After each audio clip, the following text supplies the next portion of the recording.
The question we are solving now belongs to test series 2. It is of control system subject. In specific, it belongs to Routh-Hurwitz analysis of control systems. As per question, the characteristic equation of a closed-loop control system is given as s power 4 plus 2s cube plus 11s square plus 18s plus 18 is equal to 0. We need to find the number of poles that are strictly on the LHS of S-plane.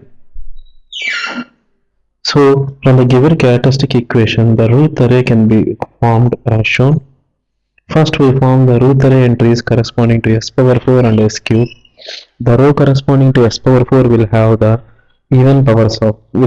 coefficients corresponding to even powers of s, that is 1, 11 and 18, and the row corresponding to s cube will have the entries corresponding to odd powers of s, that is 2 and 18. Now we get the entries corresponding to the row s square as shown. So the entry at the point mod can be obtained as 2 multiplied by 11 minus 18 multiplied by 1 divided by 2, that is 22 minus 18 divided by 2, that is equal to 2.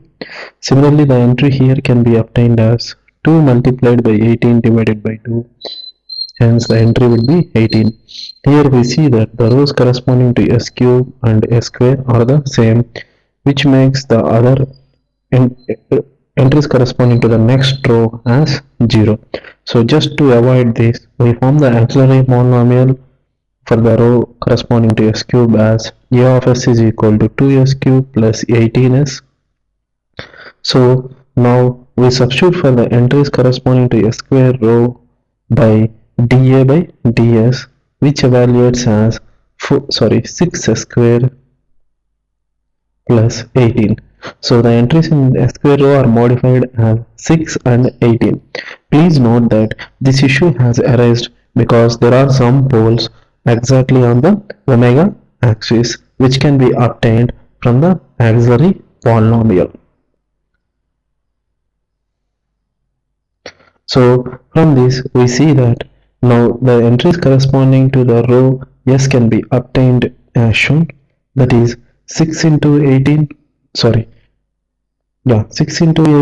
minus 2 into 18 divided by 6, that becomes as 2 by 3, and the entry corresponding to 1 can be obtained as 2 by 3 multiplied by 18 divided by 2 by 3, hence 18. So from this we see that the number of sign changes is equal to 0, hence all the poles are on j omega axis or on LHS of S-plane. Here we see that the total number of poles is equal to 4 and the number of poles on j omega axis is equal to 2. From this we can say that the number of poles on LHS of S-plane is equal to t minus n j omega, which evaluates as 2. So from this we see that the number of poles which are strictly on the LHS of S-plane is 2, hence the correct option representing the number of poles on the LHS of S-plane is A.